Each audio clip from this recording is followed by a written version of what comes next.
আসেন আজকে আপনাদের সাথে একটা স্টোরি শেয়ার করি।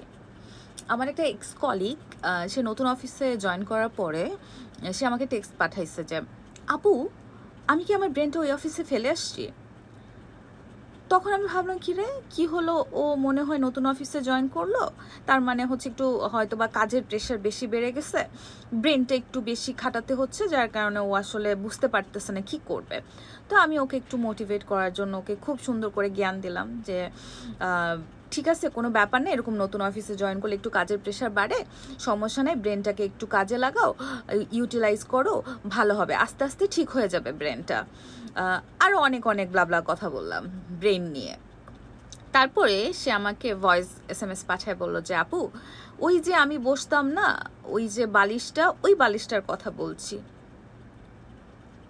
আমি না মানে বালিশটার কথা বলছি মানে, আবার উপরে গেলাম, উপরে গিয়ে টেক্সটটা দেখলাম, দেখার পরে দেখি যে আরে হ্যাঁ, সে তো তার বালিশ ফেলে গেছে বলছে, সে তার ব্রেন ফেলে গেছে বলে নাই।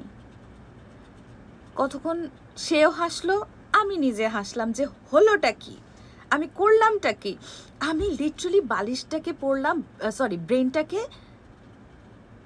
কি বললাম, এখনও মাথায় গেছে, তখন আমি লিটারালি বালিশটাকে ব্রেন পড়লাম, মানে সে অফিসে বালিশ রেখে গেছে সে সেটা বলছে, আর আমি পড়লাম সে অফিসে ব্রেন রেখে গেছে।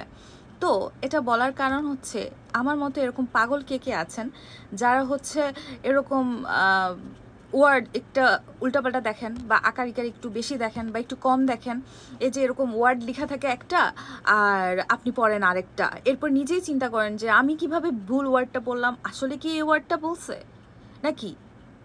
আর আমি জানি না এটা কি আমার সাথে হয় নাকি আপনাদের সাথে হয়। আপনাদের সাথে হলে অবশ্যই আমাকে কমেন্ট করে জানান প্লিজ, আর শেয়ার করবেন। Okay bye. কমেন্ট করে যদি জানান আমি একটু কষ্ট কম পাবো, কারণ তখন আমি বুঝবো যে আমার মতো পাগল আরও অনেক আছে, আমি একা না। তাই প্লিজ কমেন্ট করে জানান যে আমার মতো পাগল আপনারাও।